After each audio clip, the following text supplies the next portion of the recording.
Hi, my name is Wahoo. Today I want to talk to you about Empire of the Wolf by Richard Swan. TLDR, read it. Okay, so Empire of the Wolf by Richard Swan is this now complete trilogy.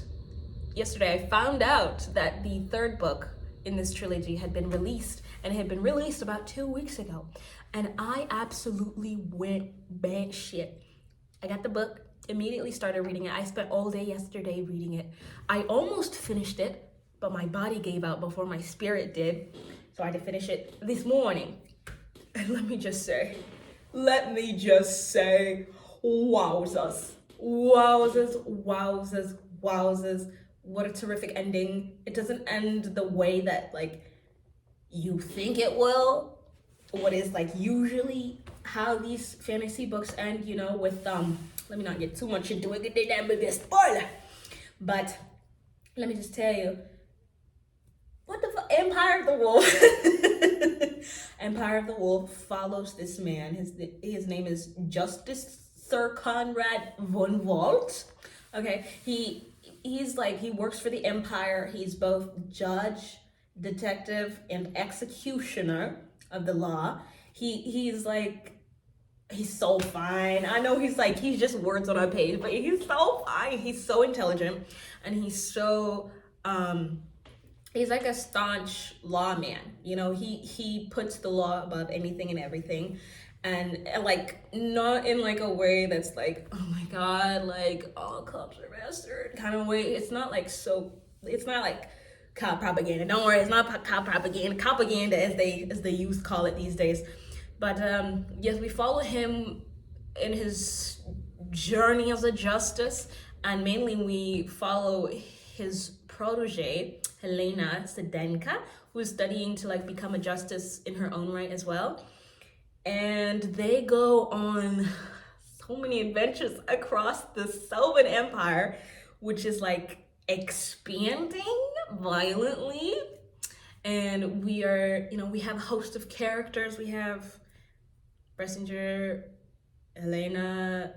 Bressinger is he's the muscle, right? And he's low-key the comedic relief, but ain't shit funny, right? Ain't shit funny. He's not funny in a way that's always cracking jokes or whatever. He's just he's a big dumb guy, but he's not stupid. Let me stop.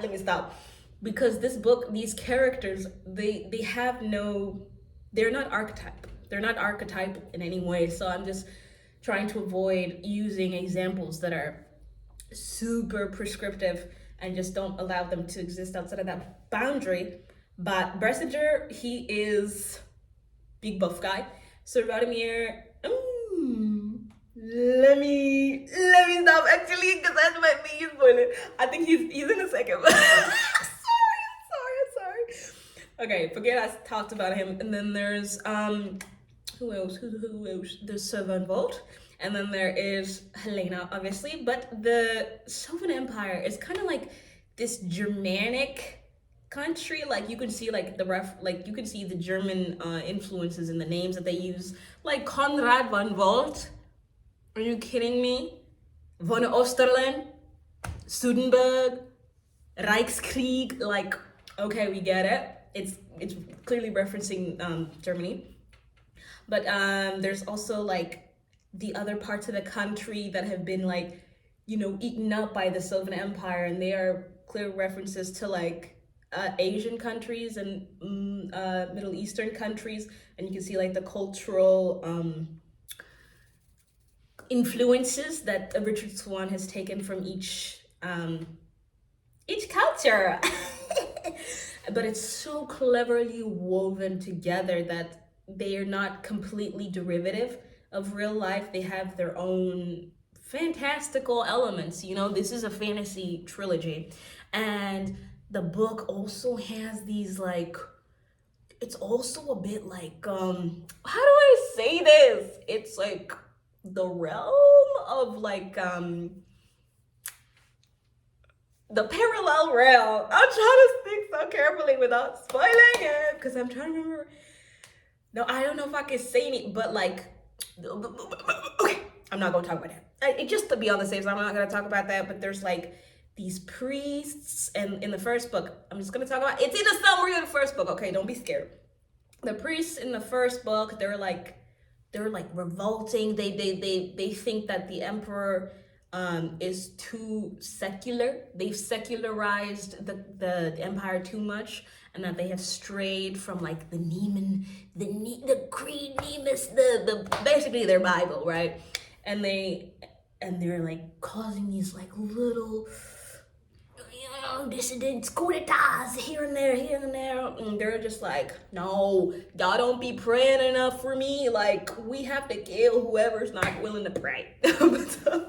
So it's up to Sir Conrad von Volt, and of course, like the magistratum, which is like his order, which is like the he as a justice, that's his order, and it's like the law part of the Bible, basically, because the Bible has like natural law and then there's common law. Natural law is like just shit that like we're just born believing, it's like, oh, probably shouldn't do that. And then the common law is like, you can't steal. You can't steal other people's stuff, and like there will be people that will enforce that, of course, and that's kind of like, but Sir Conrad, he has these powers because there's the I'm so excited, it's so good. Sir Conrad has like this power, it's called the voice of the emperor, and he's able to make people do things, say things. This is a power that all the justices have, and so sometimes it gets a little bloody. Let me tell you something, it gets bloody, because when people try to resist the voice, like the heart gives out, basically. They're like, he's like, did you kill her? They're like, yes. Like, he is not his hands are not clean. No, at the end of this, nobody's hands are gonna be clean, make no mistake of that. And it's kind of like Helena is like struggling with this like internal battle of like, is the evil we do, worth the good that comes out of it, or does like doing evil taint the good outcome anyways? That's something that she's always struggling with, and Von Volt kind of, from early on, he's kind of like, me, but this, okay. They stayed on there. I think they stayed on there. But we just follow these guys going around trying to save the empire, like at all costs. And sometimes there's like this little, they have this relationship that's like tutor and tutee, tutor and student. A little bit like father and daughter, but not too much, but don't read too much into that. Don't read too much into that. But he adopted her like off the streets because she was like an orphan when she was like 17, right? That's where we find her like a few months after, like that's where we start with in the first book. In the Justice of Kings, she's been in his like employ for like a year or something like that. I don't know. But she just looks up to him so much, and like she puts her worth in his she is worth as much as he says she is. That's how she feels, right? Ooh, that's a whole kick caboodle. There's some I haven't even begun to process that. But there's no sex. Okay, I know. There's such like a push for sex in literature these days, and it's just like, don't worry, you're not gonna accidentally stumble upon a sex scene. Not in the way you think you like. But there's no like sexual violence against women. I know that's something I always look out for. So if you're worried about that, worry not. The people are villains, of course, but they are not monsters. So yeah, that's a good. But there is murder, treachery, treason. What else? Heresy. There is, I don't know, being a traitor. There is demons. It all just comes together so beautifully. It's such a good story, and it's so well written. I want to actually read out loud for you a section in this last book that I highlighted Don't worry, there's no spoilers, but I just want to give you an idea of like Richard Swan's voice and how he let me see. Cause but he be using big words. So some of them I'm like, what do you mean? Perfidy. Ooh, wait. Wait, no, that's too much. That's too much. Wait. Oh yeah, this is one that I was just like, ooh, bars. The healthiest thing for any human mind is a willingness to change it. And I was just like, or hold on. Let me give you a better example that is like within, because some of this is not gonna make sense if you didn't read, you know. Okay. This one's way better. I detest those who seek to impress with their affected nonchalance and shrug and say the world is a terrible place, as though that is something we should all simply accept and that to not do so is an intellectual failing.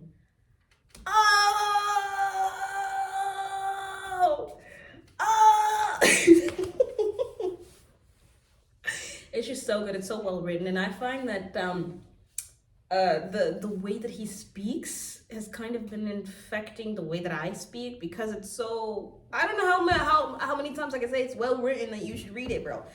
But just know that your time will not be wasted. It only gets better, okay? And like there was times where I was literally shitting my pants. Okay, I'm not literally, but you don't know.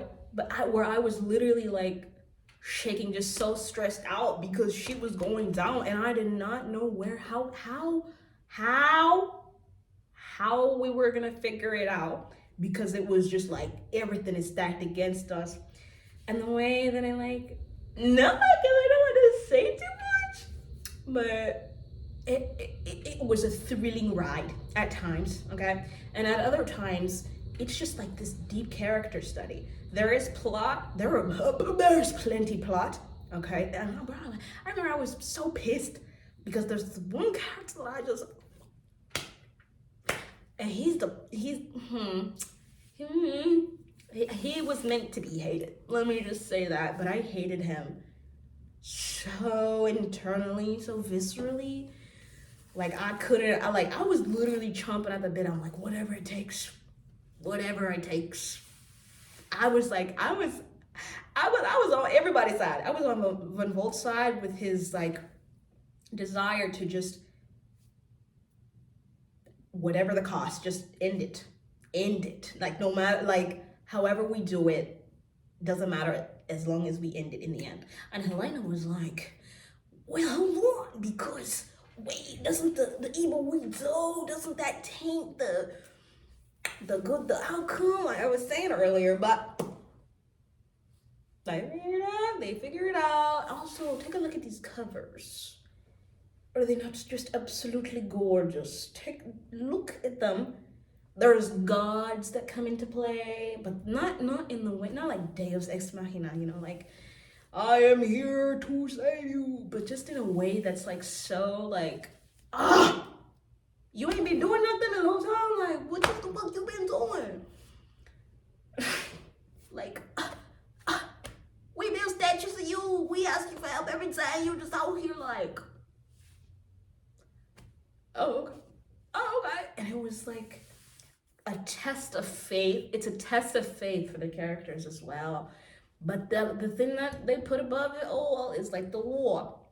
And like Van Vold, he's so sexy, you guys. I know he's just words on a page, but he's so sexy. But he's not sexy in like a fae fantasy. I don't know. Like I don't want to. I'm not. This is not to disrespect all those other the other genres, like the popular. But like usually the main guy, he's like unbelievably tall, unbelievably sexy. He's just infallible, and he's so alpha male and aggressive. And I'm just like, what about your brain?